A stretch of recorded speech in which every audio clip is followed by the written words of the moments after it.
Oh, wow. That is such an actionable tip. I love that one. Yeah. Are we ready to bust some myths? Let's do it. Let's do it. Okay, my first one. Some of these now we've had such a fascinating conversation that we might have touched on a few of them, but we fly through them. Okay.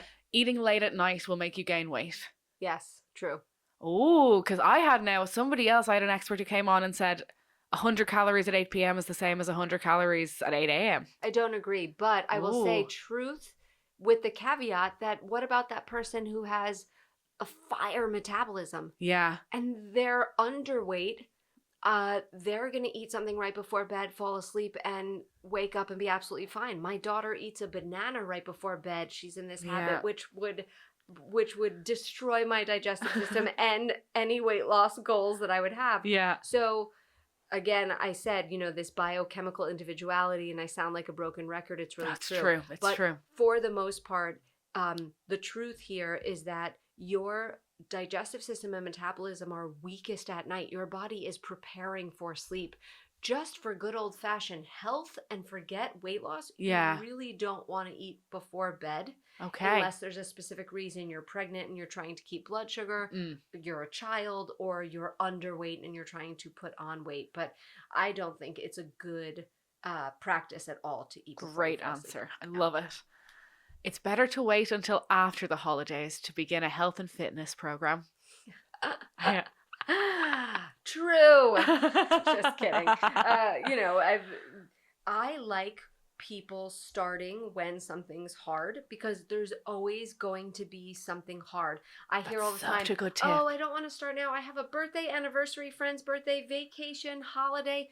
Show me a month where there isn't a holiday, vacation, stressful event, high work, or some sort of celebratory event.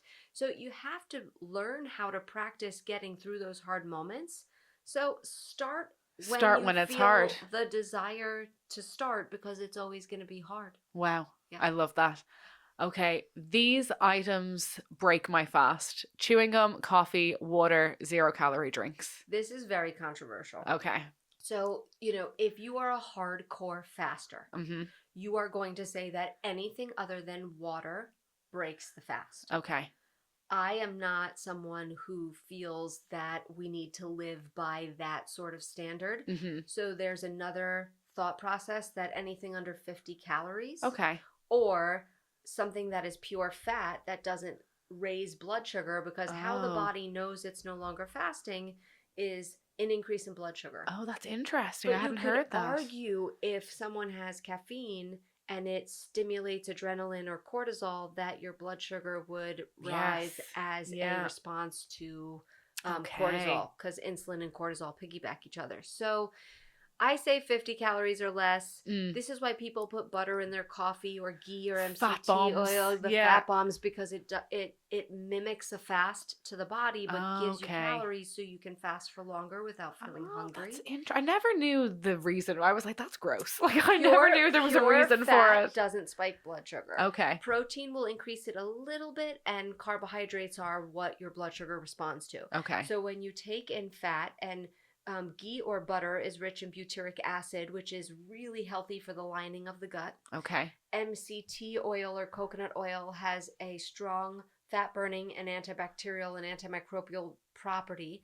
So taking those things in can wake up the brain, give you some calories to start thinking, really great for gut health, but mimic a fast. Wow. So a lot of people prefer to do that. That's pretty useful. But again, think about different diet for different people. If someone has no gallbladder, or they have liver gallbladder stress, putting a fat bomb first thing in the morning is going to be very stressful on the system. So it never one thing for all people. Of course. But that is the science behind why people will put fat in their morning drink and continue to fast. Amazing. Yeah. Okay. Men lose weight easier than women? Typically, yes. Yeah. We've all seen them. Yeah, no, they're coding for that. We are lipolytic. They are lipotrophic. I think I said that correct. We're fat loving. We have more estrogen. Yeah. Which is helps us hold on to fat for fertility and reproduction. So that's true. Yeah. Although there's definitely men who struggle with weight loss. Yeah. We caveat to all of this. I that know. It is an individual there's approach. The exception to the rule, so I won't say that exactly. again. No, that is. The exception proves the rule. That's it. For the most part. Most popular diets only deliver results as they put you in a calorie deficit. False. Oh, hot take. There are popular diets like keto, carnivore, in which there might not be a calorie deficiency, but the starvation of carbohydrates and the production of ketones burns fat. So I'm going to say false. Okay, excellent. Weightlifting makes you bulky. Cardio is better for losing fat. False and so ridiculous. Oh, excellent. Debunked. Debunked fully. No need to ever ask anybody that again. We've answered this. Skipping breakfast will make you gain weight. False. False. All calories are created equal. False. False. Well, yeah, I suppose we Based touched on that. Yeah. Calories that are coming in with chemicals and toxins to the body are not equal. They're not at all. No. Yeah, they're inflammatory. Right, exactly. Yeah. And inflammation can cause your body to feel unsafe, therefore not let go of fat. So the quality of calorie is huge. Okay. You can spot reduce fat with specific exercise. False. False. Would that you could. I wish. Yeah, exactly. I would only do abdominal crunches. That was a brilliant myth-busting session. I loved it. I was doing some research for this episode and I saw that your lecture topic, Survive the Holidays, Gain Wisdom, Not Weight. Incredible title. And I thought, with it being this time of year and we're coming up to the holidays, are there any kind of nuggets of wisdom from that you would like to share with our audience with the holidays coming up? And gosh, what is it now? A week? 2 weeks? Yeah. You know, the holidays are a funny thing because we have this cultural story, eat, drink, and be merry. Yeah. But when you think about it, this really starts Halloween, so it's end of November. Tell me about it. Well, if you look at the calendar, how many days is it actually a holiday? You know, you have Halloween. 1. You have Thanksgiving. 2. Christmas Eve, Christmas. New Year's 4. Eve, and New Year's Day. So we've got 6 days. 6 days out of 2 months. Wow. A blip. Even if for those 6 days, despite my advice, you went completely off the rails. Yeah. You would be fine. You would be absolutely fine. It is not the holidays. It is the mentality of the total check out, end of year, black and white thinking, all or nothing. It's the holidays, and on a Tuesday, you're at a cookie party and the holiday party, and those aren't holidays. So if I could give one piece of advice, it would really be the mental piece of why we lump together these months to allow ourselves to be destructive and unloving in our eating behaviors, and really get back into clarity about how little time during this 2-month period of time are actual moments of high trigger and so it's like and say no. You don't have to go to the cookie party, you don't have to go to 18 holiday parties, and if you feel like you're putting yourself in a position in which you're not going to have fun if you make a healthy choice, stay home. Yeah. So that's I blame the Halloween candy. It starts in October. Yeah. We gotta do have you heard of the Switch Witch? Of course I have. I love it. My kids have no interest in it. We do it every year. Do you do it? Oh yeah. And it works?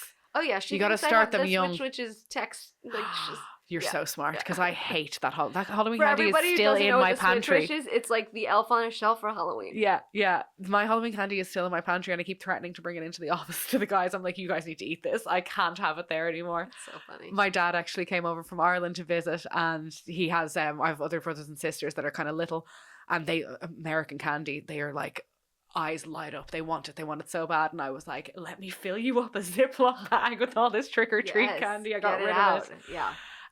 Carly, this has been incredible. I would love to hear, if you don't mind sharing, do you have any success stories from clients that you'd like to share with us today? Yeah, I mean, countless. And of course, they're all on the website.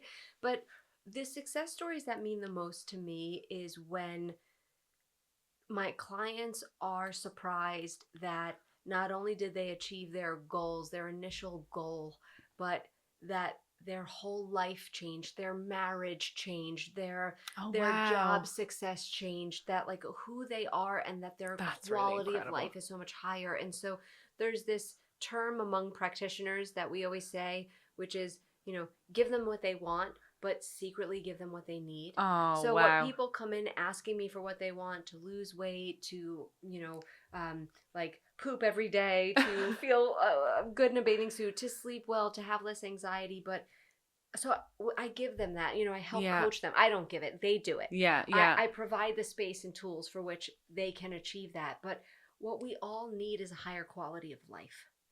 And so any success story that goes beyond the surface of I reached this XYZ goal. Yeah. And they go, oh my God, I'm so much happier. Wow.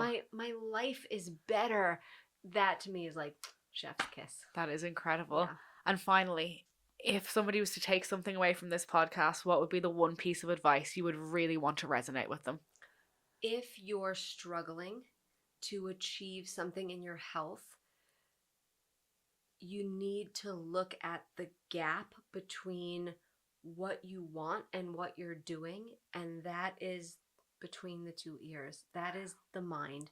You need to take a look at what you're telling yourself when you make all of those millions of tiny little choices every day.